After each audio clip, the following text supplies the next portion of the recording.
भौतिकसृष्टयः नौमि परमात्मानं सच्चिदानन्दविग्रहं शङ्करं शङ्कराचार्यं केशवं बादरायणं सूत्रभाष्यकृतौ वन्दे भगवन्तौ पुनः पुनः। ईश्वरो गुरुरात्मेति मूर्तिभेदविभागिने व्योमव्याप्तदेहाय दक्षिणामूर्तये नमः। ओम शांति शांति शांति। जीवो ईशो विशुद्धा तथा जीवेश्वर भेदा अविद्या। चलिए भाई, अब देखिए आगे ये पेज नंबर 19 से चलेगा शुक्ला जी, पेज नंबर 19 से। हाँ, शुरू से ही उसमें देखिए तीन अलग अलग प्रकार के अक्षर आपको दिख रहे होंगे। सबसे मोटा अक्षर मूल है, उसके बाद वाला शिखा मणि, इसके बाद मणि प्रभा, सब लिखा हुआ है। मूल सीम, सीम यानी शिखा मणि, और मप्र यानी मणि प्रभा। अब ऐसे देख लिया करिए। चलिए देखिए। मैंने उनको फोटो भेज दिया है। हाँ जी, मैंने उनको फोटो भी भेज दिया। हाँ ठीक है, चलिए। हाँ चलिए देखिए। एवं प्रमाण निरूपणम, शिखामणि देखिए। एवं प्रमाण निरूपणम प्रतिज्ञाय, प्रमाण के निरूपण की प्रतिज्ञा करके। निरूपण का अर्थ कई बार बता दिया कि निरूपणम किम, निरूपणम किम ज्ञानानुकूलो व्यापारः। निरूपण यानी ज्ञान के अनुकूल व्यापार। ज्ञान हो जाए सामने वाले का, ऐसा व्यापार कुछ शब्दोच्चारण आदि करेंगे अथवा चेष्टा करके बताएंगे, है ना। तो शब्दोच्चारण आदि करना, जिससे कि मतलब सामने वाले को बोध हो जाए। तो प्रमाण के निरूपण की प्रतिज्ञा करके, अब तद लक्षणम देखो आया ना प्रतिज्ञा के। इति ब्रह्म तज ज्ञानम तज प्रमाणम च सब प्रपंचम निरूप्यते, है ना। वो जो मोक्ष है ब्रह्म ज्ञान से होगा, इसलिए ब्रह्म क्या है, ब्रह्म का ज्ञान क्या है, उसमें प्रमाण क्या है, इन तीनों का विस्तार से निरूपण किया जाए। पूर्व में प्रतिज्ञा किए थे, अब प्रतिज्ञा किए तो इसका लक्षण कर रहे। तो प्रमाण निरूपण प्रतिज्ञाय तल्लक्षणम तत्र, देख लीजिए मूल में। तत्र प्रमाकरणम प्रमाणम, देखो प्रमा यानी यथार्थ ज्ञान, यथार्थ अनुभव को कहते प्रमा। तो उस प्रमा यानी यथार्थ अनुभव का जो कारण हो, असाधारण कारण, उसे कहते प्रमाण, ठीक है। और तत्र स्मृति व्यावृत्तम प्रमात्वम, प्रमा का क्या लक्षण, प्रमा किसे कहते हैं, तो स्मृति व्यावृत्तम प्रमात्वम, स्मृति में जो प्रमा का लक्षण न जाए ऐसे प्रमा का लक्षण है अनधिगत बाधितार्थ विषय ज्ञानत्वम। अब इसको आगे बताएंगे, पहले यहाँ तक देखिए। तो पहले मणि प्रभा देखिए, सबसे छोटा अक्षर वाला मणि प्रभा। परम मूले करणम प्रमाणम इत्युक्ते, देखो प्रमाकरणम प्रमाणम, प्रमा पद को हटा दो, केवल कह दो करणम प्रमाणम। तो करण तो कुठार करण है कि नहीं है। कुठार कहाँ करण है, छेदन क्रिया में। और पाक क्रिया ले ले तो क्या करण होगा, हाँ अग्नि, कलशी आदि अग्नि, वो भी होगा। लेखन क्रिया करना तो क्या करण बनेगा, अरे लेखनी ये करण नहीं बनेगा, लेखन क्रिया होते ये करण बन जाएगा। करणम प्रमाणम, केवल करणम प्रमाणम, तो करण तो भाई कुठार करण है छेदन करने के लिए। लिखना हो तो लेखनीकरण हो गई, भोजन बनाना हो तो अग्निकरण हो गई। इसलिए देखिए तब परम मूले करणम प्रमाणम इत्युक्ते, केवल ऐसा कहो करणम प्रमाणम तो छिदादि करण कुठार आदिशु अति व्याप्ति, छिदादि छेदन आदि। हाँ, सिद्ध विधा दिव्यो अंग एक सूत्र आता है, सिद्ध विधा दिव्यो अंग, अंग प्रत्यय होकर के टाप हो जाता है। तो छिदा यानी छेदनम, छिद धातु से पहले अंग प्रत्यय करके फिर टाप हो जाएगा, बन जाएगा छिदा, छिदा यानी छेदनम।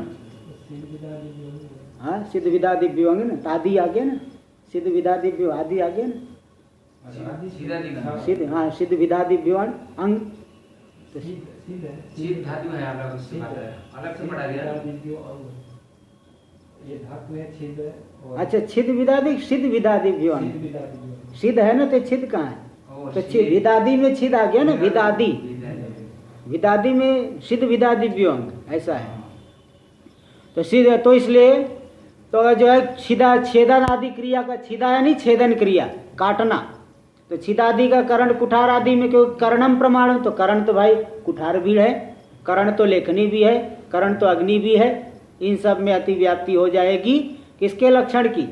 प्रमाण के लक्षण की अतिव्याप्ति कुठार आदि में चला गया। तद वारणाय ज्ञानार्थकम माँ पदम, उसका वारण करने के लिए माँ करणम, माँ प्रमा मिति प्रमिति, ये सब पर्यायवाची शब्द है। माँ प्रमा मिति प्रमिति, तो माँ यानी यथार्थ अनुभव, तो माँ पदम। अब माँ पद केवल माँ प्र नहीं दोगे तो क्या होगा? तो दुष्ट चक्षुरादेर भ्रम ज्ञान करणत्वात्, अब आँख में दोष है तो 2 चंद्रमा दिखने लगा, तो दुष्ट यानी दोष से विशिष्ट जो चक्षुर आदि है उसे क्या हो जाएगा? भ्रांति ज्ञान होता है। इसी प्रकार हेतु नहीं कि दे करके हेत्वाभास, हेत्वाभास से सही अनुमान होगा क्या? ठीक अनुमान नहीं होगा। इसलिए वाणी के द्वारा धूम का अनुमान करना हो तो वाणी से थोड़ी धूम का अनुमान होता है, वाणी तो अधिक देश में रहता है। इसलिए माँ केवल माँ पद दोगे तो माँ यानी ज्ञान, सामान्य ज्ञान ले लेंगे, तो दुष्ट चक्षुरादि से वो ब्रह्म ज्ञान, वो भी ज्ञान में आ जाएगा। तो दुष्ट चक्षुरादिर ब्रह्म ज्ञान करणत्वात्, दोष विशिष्ट चक्षु आदि भी तो ब्रह्म ज्ञान के करण है, वो भी माँ के करण हो गए। तो प्रमाण की जगह वो प्रमाणाभास में लक्षण चले गया। इसलिए चक्षुरादव अति व्याप्ति, चक्षुरादि में दुष्ट चक्षुरादि, दुष्ट यानी दोष विशिष्ट चक्षुरादि में चक्षु आदि से ले लेना, अनुमानाभास, हेत्वाभास, उपमानाभास, ठीक है, इन सब में अति व्याप्ति हो जाएगी। तद वारणाय प्रपदम, प्रमा यथार्थ अनुभव का जो करण है। अब जो है भ्रांति ज्ञान का करण को वहाँ पे लक्षण की अति व्याप्ति नहीं हो। प्रमा प्रमाणम इति उक्ते, कह देंगे प्रमा प्रमाण, तो प्रमा प्रमाण है क्या? प्रमा यानी यथार्थ अनुभव, प्रमाण यानी उसका करण, तो दोनों में प्रमा प्रमाणम ऐसे कहते थे, कहेंगे तो क्या दोष होगा? असंभव दोष। प्रमा प्रमाणम इति उक्ते असंभव स्यादतः प्रमा करणम, करणम इति उक्तम, करण पद भी दिया गया, इति बोध्यम। तब आगे देखिए असाधारण कारणत्वे सति, शिखामणि देखिए, शिखामणि असाधारण कारणत्वे सति व्यापारवत्वम करणत्वम, करण का यह लक्षण है। असाधारण कारण होते हुए जो व्यापार वाला हो उसे कहेंगे करण, वही है करण का यह लक्षण। असाधारण कारणत्वे सति व्यापारवत्वम करणत्वम। चलिए अब आप बताइए व्यापार क्या है? हाँ सही है, आप बता सकते हैं? अभी एक जन बता ही दिए है, मिला करके बोलोगे क्या? अलग अलग आप बोलिए। तज्जन्य जनकत्वे सति, नहीं तज्जन्यत्वे सति, तज्जन्य जनकत्व। हाँ चलो अब आप घटा दो एक जगह से। हाँ व्यापारत्वम, ठीक है, तेरा घटाओ तो कहाँ घटाओगे? चक्र भ्रमी में घटा दीजिए। चक्र भ्रमी घुमा देता है ना कुम्हार, भ्रमण क्रिया, चक्र का जो भ्रमण क्रिया है उसमें जो है लक्षण वो व्यापार है, कैसे घटेगा वहाँ लक्षण? है विशुद्धानंद आप बता दो, आप तो प्रौढ़ विद्यार्थी, पुराने अति प्राचीन। से उद्दन में निपन्न होगा। हाँ द्वैती व्याप का कारण है। हाँ उठार से द्वैती व्याप का कारण हो क्या? हाँ हाँ, तो वही मतलब कि ठीक है, कुठार जन्यत्वे सति, कुठार जन्य छेदन का, हाँ उसका हो गया, जनक हो गया। कुठार से जन्य है वही उद्यमन निपातन, और कुठार जन्य छेदन का जनक है, इसलिए कुठार जन्यत्वे सति कुठार जन्य छेदन क्रिया जनकत्वम आ गया उद्यमन निपातन में। चलिए चक्र भ्रमी में घटाइए। कुलाल जन्यत्वे सति चक्र भ्रमी रूपी क्रिया, कुलाल जन्यत्वे दंड जन्यत्वे सति, दंड जन्यत्वे सति ओ चक्र भ्रमी रूपी क्रिया, और दंड जन ओ घट भी उसी दंड के द्वारा। हाँ दंड जन्यत्वे सति दंड जन्य घट जनकत्व आएगा भ्रमी क्रिया में, इसलिए चक्र भ्रमण क्रिया व्यापार हो गया। इसलिए ये लक्षण तज्जन्यत्वे सति तज्जन्य जनकत्वम व्यापार, इस तरह से घटा लेना। सब जगह। तो इसलिए देखिए असाधारण कारणत्वे सति व्यापारवत्वम कारणत्वम, जो असाधारण कारण होता हुआ व्यापार वाला हो, जैसे दंड हो गया, दंड जो है घट के प्रति असाधारण कारण है, और व्यापार क्योंकि दंड से चक्र को घुमा करके घट बनेगा तो व्यापार वाला भी है, इसलिए असाधारण कारणत्वे सति व्यापारवत्वम, ये करण का लक्षण दंड में चले गया। तेन, ऐसा करने से क्या हो गया, लिंग परामर्शादो प्रमित्या साधारण कारणे, कॉमा कर लीजिएगा, और सब व्यापारे च मनसी नाति प्रसंग, लिंग परामर्श जो कि प्रमिति का असाधारण कारण है। कौन सी प्रमिति का, अनुमिति का। लिंग परामर्श आदि से अन्य को भी ले लीजिए, तो लिंग परामर्श करण है क्या, करण नहीं है। हाँ, इसलिए वो उसके आगे कोई, क्योंकि लिंग परामर्श होने के अगले ही क्षण अनुमिति होती है।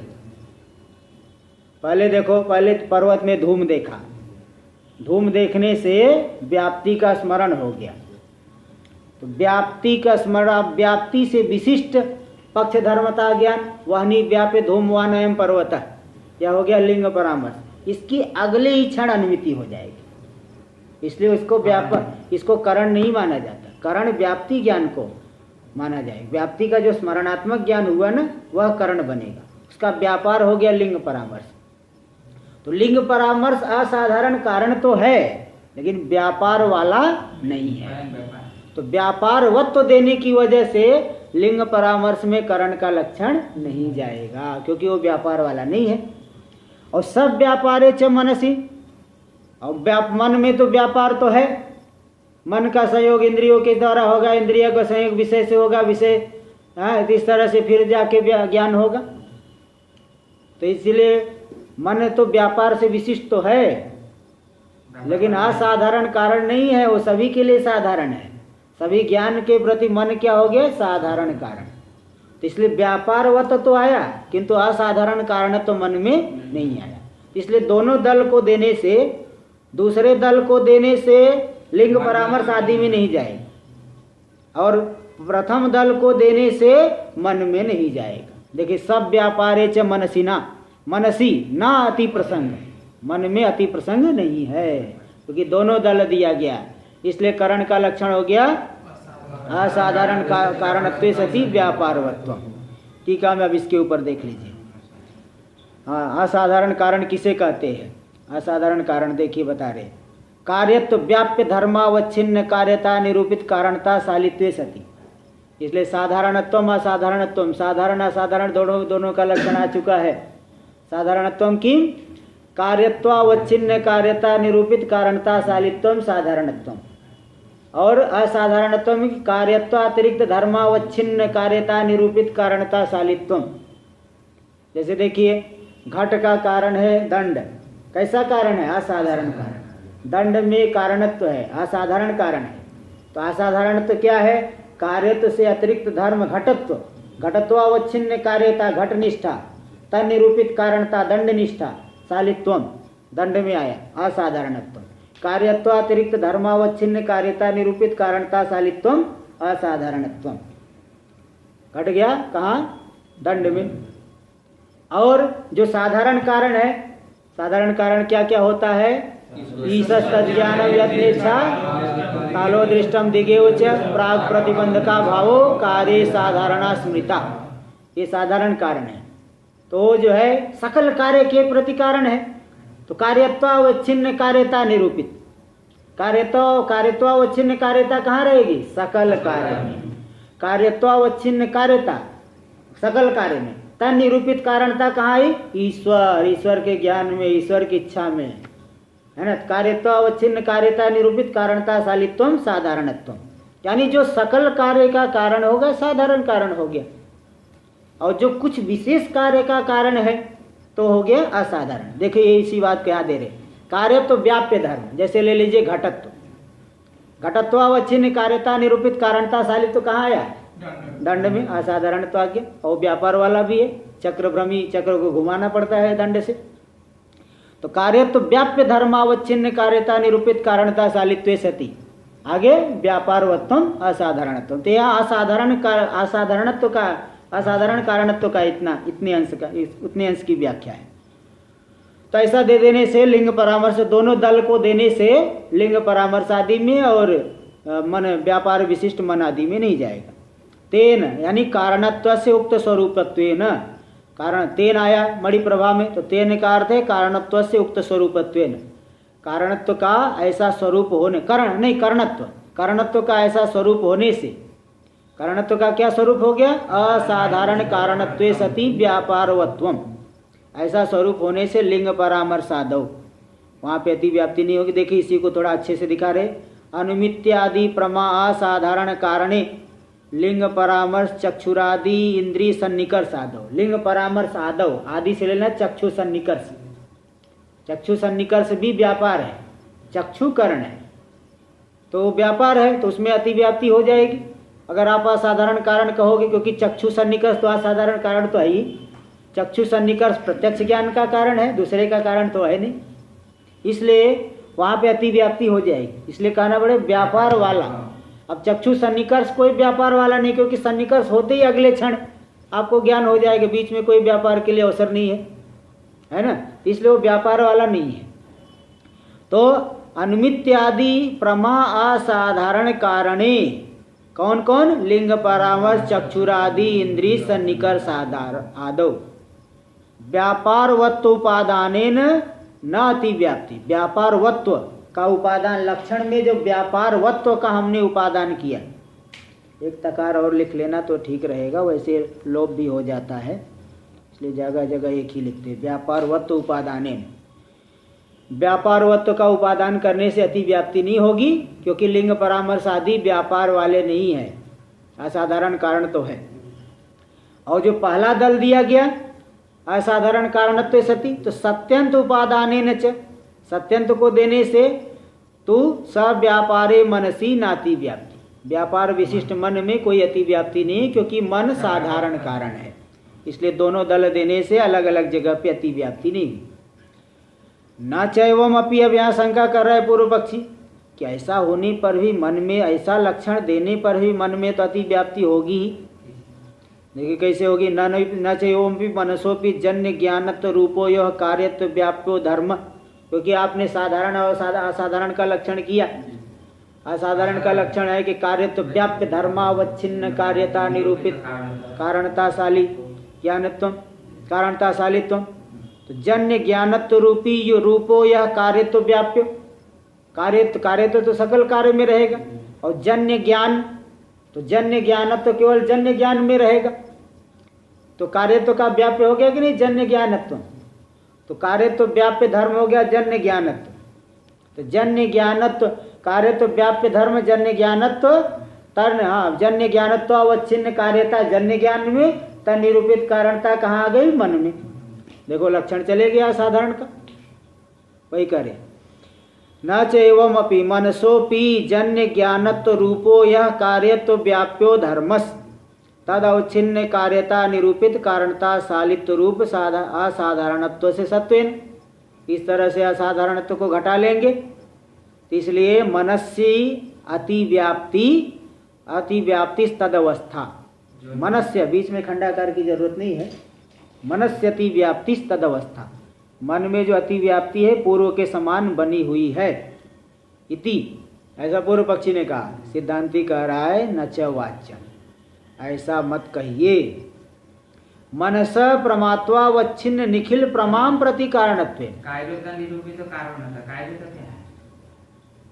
कार्यता कार्य में रहने वाला धर्म, जन्य ज्ञानत्व हो गया कार्यत्व का व्याप्य धर्म। हाँ, कहाँ रहेगा? जहाँ जहाँ जन्य ज्ञानत्व रहेगा वहाँ वहाँ कार्यत्व रहेगा, उल्टा नहीं करिए। जैसे जहाँ जहाँ जो है धूम है वहाँ वहाँ वाणी, तो इसलिए उसका व्याप्य हो गया। तो देखिए इति न च वाच्यम, यहाँ सिद्धांती बता रहेगा ऐसी बात नहीं है। मनसा प्रमात्वावच्छिन्न निखिल प्रमाम प्रति कारणत्वेन, मन जो है प्रमात्वावच्छिन्न यानी सकल प्रमा, घटत्वावच्छिन्न मतलब सकल घट, प्रमात्वावच्छिन्न यानी सकल प्रमा, तो सकल प्रमात्वावच्छिन्न निखिल प्रमाण प्रति कारणत्वेन, मन तो सभी प्रमा के प्रति कारण है, इसलिए प्रमाण लक्षण प्रविष्ट कारणत्व घटक असाधारणत्व से, प्रमाण का लक्षण हम कर रहे हैं, तो प्रमाण का लक्षण घटक में घटक रूप से प्रविष्ट है कर्णत्व, उस कर्णत्व का घटक असाधारणत्व, वहाँ साधारणत्व से किसको लेंगे? प्रमात्व व्याप्य धर्मावच्छिन्न कार्यता निरूपित कारणता मात्र सालित्व रूपत्वेन, है ना, क्योंकि प्रमा अनेक है, प्रमाण भी अनेक है, तो अलग अलग प्रमाण अलग अलग प्रमा के प्रति कारण बनेंगे, लेकिन मन तो सकल प्रमा का कारण बन रहा है, ठीक है। इसलिए जब प्रमाण के लक्षण में प्रविष्ट है कर्णत्व,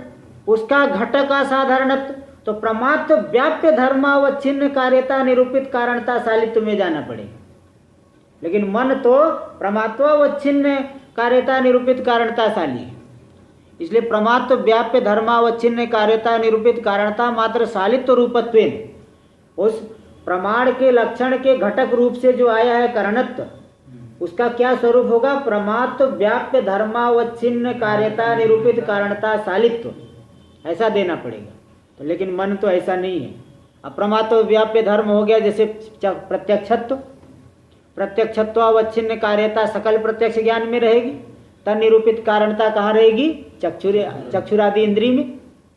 तो इस तरह से जो प्रमाण के लक्षण में प्रविष्ट है कर्णत्व, उस कर्णत्व का घटक असाधारण कारणत्व है ना, असाधारणत्व, उसका मतलब अर्थ है प्रमात्व व्याप्य धर्मावच्छिन्न कार्यता निरूपित कारणता मात्र सालित्वेन, ऐसा ये सालित्व रूपत्वेन उक्त असाधारणत्व से मनस्य अभावात्, ऐसा असाधारणत्व मन में है क्या?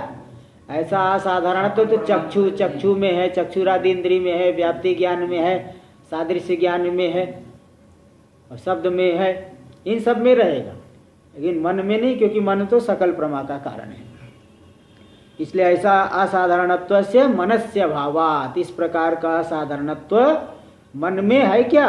नहीं है। आगे देखिए शिखामणि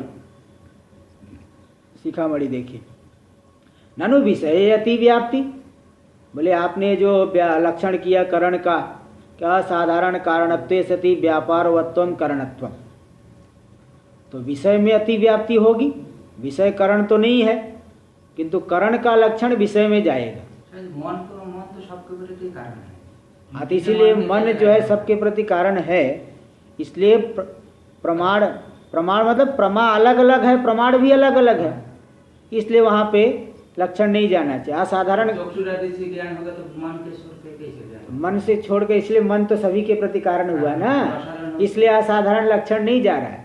भाई प्रत्यक्ष ज्ञान के प्रति भी कारण बन रहा है, अनुमिति के प्रति भी कारण बनेगा, उपमिति के प्रति भी कारण बनेगा, तो साधारण हो गया ना, तो असाधारण नहीं हुआ। चलिए देखिए, तो यहाँ कह रहे जो करण का लक्षण है विषय में अति व्याप्ति होगी। विषय में कैसे अति व्याप्ति होगी? तस्य इंद्रिय सन्निकर्ष द्वारा प्रत्यक्ष प्रमा असाधारण कारणत्व, जैसे घट ज्ञान हुआ, घट ज्ञान के प्रति घट कारण नहीं है, विषय विधेय कारण असाधारण कारण है। घट से घट ज्ञान ही होगा, पट ज्ञान नहीं होगा। घट सामने रखा है तो घट ज्ञान ही होगा, पट रखा है तो पट ज्ञान होगा। तो घट ज्ञान के प्रति घट असाधारण कारण हुआ कि नहीं? और इंद्रिय सन्निकर्ष का जनक भी है, इंद्रिय सन्निकर्ष होगा तो घट भी इसका कारण है, तो व्यापार वाला भी हो गया। विषय में अति, देखो व्यापार वाला भी हुआ और ज्ञान के प्रति असाधारण कारण भी है। तो करण का लक्षण कर रहे थे, इंद्रिय भी आदि में जाना चाहिए, चले गया विषय में। ननु विषय अति व्याप्ति, विषय में करण के लक्षण की अति व्याप्ति हो जाए, क्योंकि तस्य इंद्रिय सन्निकर्ष द्वारा प्रत्यक्ष प्रमा असाधारण कारणत्वाद, प्रत्यक्ष प्रमा का असाधारण कारण हो गया। इति चेत, तो सिद्धांति कह रहा है न, ऐसा मत कहो, न तावद विषय प्रत्यक्ष प्रमा मात्रे हेतु। बोले देखिए, विषय प्रत्यक्ष प्रमा प्रत्यक्ष मात्रे हेतु, प्रत्यक्ष मात्र, न तावद विषय प्रत्यक्ष मात्रे हेतु। बोले देखो, विषय जो है प्रत्यक्ष मात्र में हेतु नहीं होता। क्यों? क्योंकि तद अभाव भी भ्रम प्रत्यक्ष उदयात, विषय नहीं होने पे भ्रांति रूपी प्रत्यक्ष होती है। रजत नहीं है सुक्ति में तो भी रजत का ज्ञान होता है, रज्जु में सर्प नहीं तो भी सर्प का ज्ञान होता है। तो प्रत्यक्ष मात्र में, सकल प्रत्यक्ष में विषय हेतु बनेगा ऐसा नहीं कह सकते। विषय नहीं होने पर भी प्रत्यक्ष भ्रांति हो जाती, इसलिए प्रत्यक्ष मात्र में हेतु नहीं। ना च प्रत्यक्ष प्रता प्रमायाम, बोले नहीं चलो भ्रांति छोड़िए, प्रत्यक्ष प्रमा में तो हेतु है, बोले ऐसा भी नहीं कह सकते, हेतु नहीं बन। एकदा सुख तदाकार वृत्ति और अभ्युपगमात, है ना, सुख और सुखाकार वृत्ति एक साथ में मानी जाती है। सुख दुख ये सब जो धर्म है ना, ये सब ज्ञात सत्ता की माने जाते हैं। यानी सुख कभी किसी को हो और मालूम ना पड़े, ऐसा कभी होता है क्या कि भाई उधर सुख हुआ होगा मेरे को पता नहीं लेकिन हुआ होगा, और बड़ा कष्ट पाया, 5 थप्पड़ कहीं खाया अथवा कुछ खा लिया, बहुत कष्ट हो रहा है, हो सकता है सुख भी हुआ हो सकता है, ऐसे होता है क्या? अरे सुख कभी भी हो दुख कभी भी हो ज्ञात सत्ता की होते हैं, ऐसा नहीं कि सुख हमको हुआ हो न ज्ञात न हो। तो सुख और सुखाकार वृत्ति एक साथ में मानी जाती है। देखो यहाँ दे दी, एकदा सुख तदाकार वृत्ति और अभ्युपगमात, सुख और सुखाकार वृत्ति एक काल में ही स्वीकार की गई है। तो बताओ वहाँ विषय कारण बना क्या? कारण बनने के लिए पहले होना चाहिए। कारण का लक्षण क्या है? कार्य नियत पूर्ववृत्तित्वम कारणत्वम, कार्य से जो ठीक पहले रहे उसको कारण कहा जाता है। सुख और सुखाकार वृत्ति एक साथ में हुआ तो कारण बनेगा? नहीं बन पाएगा। देखो प्रत्यक्ष प्रमा में भी लक्षण नहीं जाएगा, प्रत्यक्ष प्रमा का भी कारण नहीं बन पाया। अगर प्रत्यक्ष मात्र में कहोगे तो भ्रांति में देखो विषय है ही नहीं, कारण नहीं बनेगा। कहेंगे प्रत्यक्ष प्रमा में तो प्रत्यक्ष प्रमा स्थल में देखो सुख दुख कहाँ कारण बनते हैं? जिस काल में सुख दुख हुआ तभी सुखाकार वृत्ति हो गई। तो जब एक साथ में हुए तो कारण बनेगा?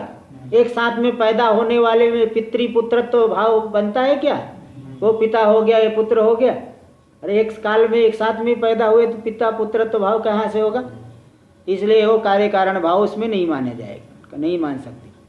फिर कहेंगे नहीं वो तो अंदर का प्रत्यक्ष है, वो तो मानस अंदर का प्रत्यक्ष हो, बाह्य प्रत्यक्ष की बात कर रहे हैं।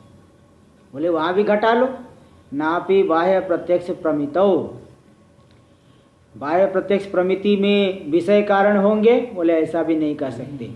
सुखादि प्रत्यक्ष स्थले क्लिप्त प्रत्यक्ष सामग्र्या एवं तदुपपत्ते है। सुखादि प्रत्यक्ष स्थल में जो कृप्त सिद्ध है प्रत्यक्ष की सामग्री, उन्हीं सामग्री से ही बाह्य प्रत्यक्ष भी हो जाएगा। जिस सामग्री से सुखादि का प्रत्यक्ष आपने माना उसी सामग्री से बाह्य प्रत्यक्ष भी हो जाएगा। फिर सुखादि विषय को मानने की क्या आवश्यकता है? जैसे वहाँ विषय के बिना भी प्रत्यक्ष हुआ कि नहीं, तो जिस सामग्री से हुआ उसी सामग्री से बाह्य प्रत्यक्ष भी हो जाएगा। अलग से कोई विषय को कारण मानने की क्या आवश्यकता है? कहीं विषय कारण हो रहा है कहीं नहीं हो रहा है, ऐसा नहीं। जिस सामग्री से देखो सुखादि प्रत्यक्ष स्थल पे विषय को कारण नहीं माना गया, तो जिस सामग्री से प्रत्यक्ष हुआ उसी सामग्री से बाह्य प्रत्यक्ष भी हो जाएगा, विषय को कारण मानने की आवश्यकता नहीं है। हाँ, अब एक सब उदाहरण सब टीका में आएगा, सब थोड़ा शांति रखिए, टीका में देखिए। हाँ, कहाँ से चलेगा कि हाँ तस्य विषयस्य, हाँ तस्य यानी इंद्रिय सन्निकर्ष न विषयति व्याप्ति, तस्य यानी विषय से इंद्रिय सन्निकर्ष द्वारा, तो तस्य विषय से प्रत्यक्ष मात्र मतलब प्रत्यक्षत्व अवच्छिन्न निखिल प्रत्यक्ष। निखिल प्रत्यक्ष में हेतु मानोगे तो बोले नहीं, भ्रांति प्रत्यक्ष तो बिना विषय के ही होता है, इसलिए वहाँ कारण नहीं बन पाएगा। तद अभावे भी देखो भ्रांति जहाँ होती है वहाँ विषय नहीं होता। तद अभावे यानी ज्ञान लक्षणादि प्रत्यासत्तेर निराकरिष्य माणत्वेन इंद्रिय सन्निकृष्ट विषय अभावे। देखो क्या है, नैयायिक लोग क्या मानेंगे? नैयायिक लोग मानते हैं कि ज्ञान लक्षणा सन्निकर्ष। ज्ञान लक्षणा सन्निकर्ष क्या है? जैसे रजत का ज्ञान हुआ वहाँ सुक्ति में, तो विषय का अभाव नहीं मानते, और बोले हट्टस्थ रजत को जो हमने देख के रखा है ना, उसका स्मरणात्मक ज्ञान वही चक्षु के लिए सन्निकर्ष बन जाएगा। ज्ञान लक्षणा सुरभि चंदनम, आँख से देख करके मालूम पड़ता है सुरभि चंदनम, दूर से देखा, सूंघ करके तो कभी भी कहीं बोलने की जरूरत ही नहीं। आँख से दूर से, अरे वो बड़ा सुगंधित चंदन है, सुरभि चंदन। आँख से सुगंध का ज्ञान होता है क्या? आँख से सुगंध का ज्ञान होता है? बताओ, किसी को हुआ है कि आँख से सुगंध? नाक आपकी बंद कर दे, आँख से देख के बताओगे? तो आए वो लोग कहते हैं कि जो पहले हमने अनुभव करके रखा है सुगंध का, वो सुगंध का स्मरणात्मक ज्ञान ही चक्षु के लिए सन्निकर्ष बन जाएगा, अलौकिक सन्निकर्ष। इसलिए आँख से देख करके दूर से, अरे वो बड़ा सुगंधित है। इसी प्रकार आम्रफल, अरे वो मीठा आम्रफल है। अब आँख से रस का ज्ञान होता है क्या? लेकिन कहे देखो बड़ा मीठा आम का फल जा रहा है, पहले वैसे ही आम खा के रखा है और उसका स्मरणात्मक ज्ञान आया। स्मरणात्मक ज्ञान ही चक्षु के लिए सन्निकर्ष बन गया। इसको कहते हैं ज्ञान लक्षणा सन्निकर्ष। तो जो नैयायिक लोग है ना, वहाँ विषय का भाव नहीं है। रजत हट्टस्थ रजत, बाजार में रजत है, दुकान में वो देख के रखा है, अथवा घर के भीतर चांदी रखा है, देख के रखा है, और उसी जो है उसका स्मरणात्मक ज्ञान है, वही चक्षु के लिए सादृश्य की वजह से उसका उद्बोध होकर के, स्मरण होकर के वही सन्निकर्ष बन जाएगा। तो ज्ञान लक्षणा सन्निकर्ष से भ्रांति होती, वहाँ विषय का अभाव नहीं होता। ते अन्यथा ख्यातिवादी मत में ऐसा देखो, वही बता रहे तद अभावेपि ज्ञान लक्षणादि प्रत्यासत्वे निराकरी से माणत्वे न। ज्ञान लक्षणादि जो प्रत्यासत्ति है नैयायिक लोग मानते हैं, उसका तो निराकरण किया जाएगा। इसलिए ऐसा नहीं कह सकते कि ज्ञान लक्षणा सन्निकर्ष से वहाँ विषय है। ज्ञान लक्षणा सन्निकर्ष यहाँ नहीं है, बल्कि हट्टस्थ रजत है, वो यहाँ दिख रहा है ना, अलौकिक सन्निकर्ष होके। तो नहीं बोले, नहीं उस प्रत्यासत्ति को नहीं मानते, वेदांत में नहीं माना जाता। इसलिए इंद्रिय सन्निकृष्ट विषया भावे भी, इंद्रिय सन्निकृष्ट विषय नहीं होने पर भी ब्रह्म प्रत्यक्ष होता है। इसलिए विषय प्रत्यक्ष मात्र में हेतु तो नहीं है। फिर कह दो कि प्रत्यक्ष प्रमा में है, तो उसमें कभी भी विचार दिखा दिए, सुख और सुखाकार वृत्ति एक साथ में होती है। तथा च ज्ञायमान सुखादिकम तथा च अज्ञायमान सुखादिकम नास्ति एव। देखो, सुख तदाकार वृत्तियों अभ्युपगम, एकता, एक काल में ही सुख और सुखाकार वृत्ति मानी गई है। मतलब अज्ञायमान सुख नाम की चीज नहीं है। सुख कभी भी होगा तो ज्ञात ही होगा, अज्ञायमान सुख नहीं होता है। देखिए आगे, स्थले यानी काले, वहाँ स्थले सुखादि प्रत्यक्ष, स्थले यानी प्रत्यक्ष काले। उस काल में जिन जिन सामग्री को आपने लिया है, कौन कौन सामग्री? मनो अदृष्ट आदिकम च इत्यादि कारिकया या उभयवादी सम्मत सुखादि प्रत्यक्ष सामग्री। वही जो मनो ईसस्तज्ञान का, ईसस्तज्ञान का काले, हाँ ईसस्तज्ञान दिखे हो। हाँ, तो मनो अदृष्टादिकम च इत्यादि कारिका या उभयवादी सम्मत सुखादि प्रत्यक्ष सामग्री च इत्याकारिका, कारिका इत्याकारक, इत्याकार वाली। मन अदृष्ट, मन है अदृष्ट है, अदृष्ट है यानी पुण्य है तभी सुख होगा। और मन है, मन का संयोग होकर के ही सुख होगा। तो मन से मतलब ये तो वेदांत में तो मन की ही वृत्ति है, मन का ही परिणाम है सुखाकार परिणाम। तो अदृष्ट आदि होना चाहिए, मन होना चाहिए। तो मन अदृष्ट आदि इत्यादि इत्याकारिका जो उभयवादी सम्मत सुखादि प्रत्यक्ष सामग्री है, तया एवं बाह्य प्रत्यक्षोपपत्ति, उसी के द्वारा बाह्य प्रत्यक्ष हो जाएगा। तो अलग से विषय को कारण मानने की आवश्यकता नहीं है। वस्तुतस्तु असाधारण कारणत्वे सति इत्यादि वाक्योक्त करण लक्षणे, वास्तव में देखिए उस करण के लक्षण में विषय भिन्नत्वे सति इति विशेषण से निवेशनीयतया, विषय भिन्नत्वे सति इस लक्षण का भी निवेश करना चाहिए। इसलिए प्रतियोगिता अथवा एक दूसरा, या तो वो लक्षण डाल दो विषय भिन्नत्वे सति, अथवा प्रतियोगिता संबंधेन व्यापारवत्व विवक्षया वा। असाधारण कारणत्वे सति प्रतियोगिता संबंधेन व्यापारवत्वम, ऐसा लक्षण कर देंगे। देखो क्या है ना, असाधारण कारण होते हुए जो प्रतियोगिता संबंध से व्यापार वाला। जैसे देखिए चक्षु असाधारण कारण है रूप दर्शन का, और चक्षु का सन्निकर्ष होगा विषय के साथ में। ये जो चक्षु का सन्निकर्ष हुआ, इसका प्रतियोगी कौन हुआ, अनियोगी कौन हो गया? चक्षु हो गए प्रतियोगी और विषय हो गया अनियोगी। यस्य संबंध स प्रतियोगी, यत्र संबंध स अनियोगी। तो चक्षु सन्निकर्ष हुआ तो सन्निकर्ष का प्रतियोगी हो गई चक्षु। तो प्रतियोगिता संबंध से व्यापार कहाँ रहेगा? चक्षु में रहेगा। और विषय में जो व्यापार रहेगा सन्निकर्ष किस संबंध से रहेगा? अनुयोगिता संबंध से। इसलिए जो व्यापारवत्व दिए है ना, वहाँ ऐसा कर लो कि प्रतियोगिता संबंधे न व्यापारवत्व, तब विषय में लिखना नहीं है, समझ लेना है, अथवा अलग से लिख लेना, क्योंकि वो तो मुख्य लक्षण है। तो वहाँ वहीं पे थोड़ी संशोधन कर लेना, कि संशोधन कर लोगे तो ये सब फिर मिटाना पड़ेगा, ये भी मुश्किल हो जाएगा। इसलिए अलग से भले टिप्पणी लिख सकते हैं, बीच में नहीं डाल देना। तो इस तरह से तो कुल मिला के लक्षण दो प्रकार से लक्षण घटा सकते हो। विषय भिन्नत्वे सति असाधारण कारणत्वे सति व्यापारवत्वम कारणत्वम। एक लक्षण ऐसा कर सकते हो, हाँ तो विषय में जा रहा था, अथवा दूसरा कर लेंगे क्या? असाधारण कारणत्वे सति प्रतियोगिता संबंधेन व्यापारवत्वम कारणत्वम। ऐसा दे देने से अतिव्याप्ति न अतिव्याप्ति संभवती इत्यपि बोध्यम, ऐसा भी कर सकते हो, है ना? ये दे दिए। अब देखिए परम मूले, आगे देखिए पहले शिखामणि। प्रमा लक्षण माह, प्रमा का करण है प्रमाण। बोले प्रमा किसे कहते हैं? प्रमा का क्या लक्षण है? प्रमा किसे कहते हैं? इसलिए प्रमा का लक्षण करे तत्र, यानी प्रमा करणत्व अवगमाय प्रमायाम निरूपणीयायाम इत्यर्थ।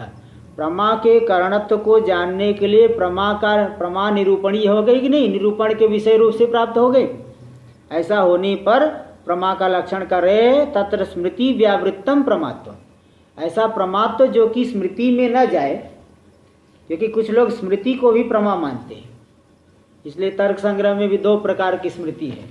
क्या क्या? यथार्था स्मृति, अयथार्था स्मृति। तो स्मृति को भी प्रमा मानते हैं। बोले भाई मेरे को तो एकदम ठीक ठीक स्मरण आ रहा है, तुम्हारी बात मैं नहीं जानता, मेरे को ठीक ठीक जो मैं जैसा देखा हूँ वैसा ही मेरे को स्मरण आ रहा है। यानी स्मृति को भी प्रमा मानते हैं। चक्षु का सन्निकर्ष है विषय में। किसका सन्निकर्ष है? प्रतियोगी कौन हो गया? तो प्रतियोगिता संबंध से सन्निकर्ष कहाँ रहेगा? बस हो गया ना। अब क्या है? प्रतियोगिता संबंधी ने व्यापारवत्व आ गया चक्षु में, वह विषय में नहीं। विषय में तो अनियोगिता संबंध से है। चलिए देखिए तो न, हाँ देखो इसमें न चास्य लक्षण से स्मृतवती व्याप्ति अव्याप्ति। स्मृति में लक्षण करोगे तो अव्याप्ति होगी। बोले नहीं, अलक्ष्यत्वाद, स्मृति लक्ष्य नहीं है, इसलिए पहले ही दे दी स्मृति इत्याह स्मृति व्यावृत्तम प्रमात्व। हाँ, स्मृति व्यावृत्तम मतलब टीका में देखिए दे रहे मणि प्रभा परम मूले स्मृति व्यावृत्तम यानी स्मृत्यवृत्ति।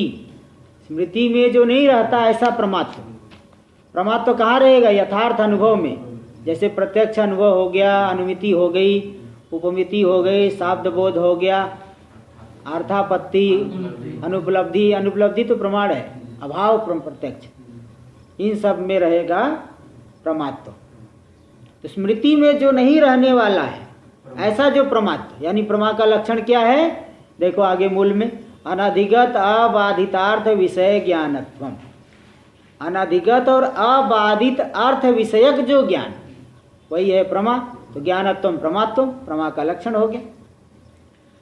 तो प्रमात्वम किम? अनधिगता बाधितार्थ विषय ज्ञानत्वम। तो अनधिगत यानी जो पहले से ज्ञात नहीं है। जैसे जो वस्तु आपको पहले से ज्ञात है उसके ज्ञान को क्या कहोगे? स्मरण। वो स्मरणात्मक ज्ञान अधिगत विषयक है। किसी चीज़ का, अरे अग्नि से गर्मी होती है, तो आप कह रहे मुझे तो पहले से पता है। इसको कोई प्रमा ज्ञान नहीं कहा जाए, वो तो पहले से ही आपको पता है।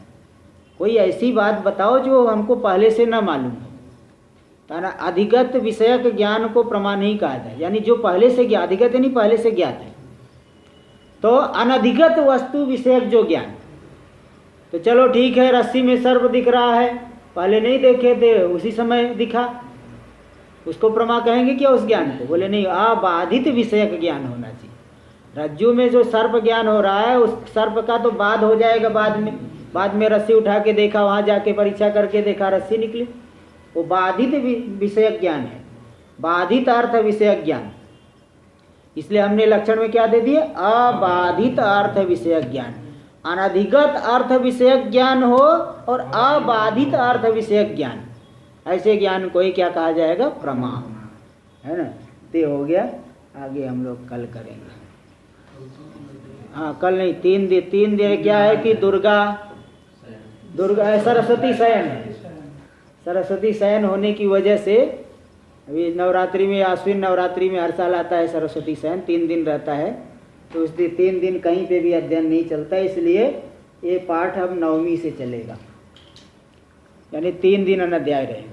चलिए, ओम पूर्णमदः पूर्णात् पूर्णमुदच्यते पूर्णस्य पूर्णमादाय पूर्णमेवावशिष्यते। ओम शांति शांति शांति। शंकरं शंकराचार्यं केशवं बादरायणं सूत्रभाष्य कृतौ वन्दे भगवन्तौ पुनः पुनः।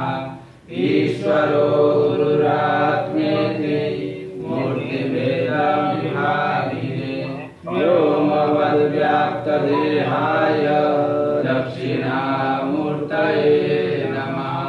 ओम शांति शांति शांति।